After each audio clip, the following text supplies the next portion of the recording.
25 খোয়াই বিধানসভা কেন্দ্রের 22 নম্বর বুথভিত্তিক বর্গ কর্মসূচি অনুষ্ঠিত হয় আজ রবিবার খোয়াইয়ের বিআরসি হলে বিকাল 3টায় 22 নম্বর বুথের কর্মী সমর্থকদের নিয়ে বর্গ কর্মসূচি সম্পূর্ণ হয়েছে।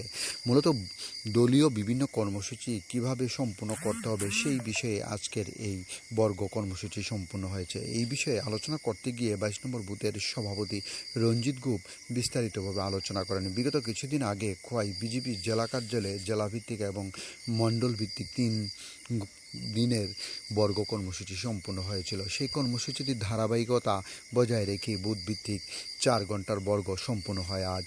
এই কর্মসূচিতে বুথের সভাপতি রঞ্জিত গুপ ছাড়াও বুথের অন্যান্য কার্যকর্তারা উপস্থিত ছিলেন। ডিউরি রিপোর্ট, খোয়াই টাইমস বাংলা।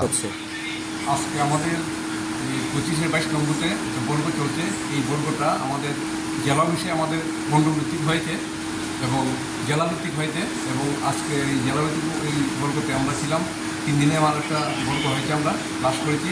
ওই বর্গের মণ্ডল থেকে মণ্ডল ভিত্তিক এবং প্রতি বুথে বুথে একটা করে বর্গ হচ্ছে, 4 ঘন্টার বর্গ। এটা এই সব বুথের দিয়ে চলছে। আজকে এই মাসের মধ্যে শেষ করতে হবে এই বর্গটা। আজকে আমাদের 25-22 নম্বর বুথে বর্গ আমরা এখানে শুরু করেছি। মূলত বর্গটা কী কারণে হচ্ছে?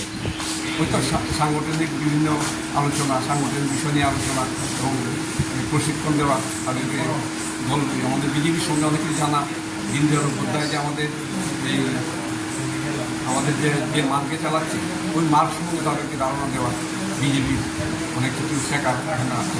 কে উপস্থিত আছেন আজকে উপস্থিত আছেন আমাদের এই শক্তি কেন্দ্রের কোঅর্ডিনেটর রঞ্জিত সাহা, বুথ প্রেসিডেন্ট, বুথ কমিটির সবাই, পৃষ্ঠাবন্ধু বুথ কমিটি এবং মোর্চার 5 জন এবং আইটি সেলের বিভিন্ন জন। Thank you.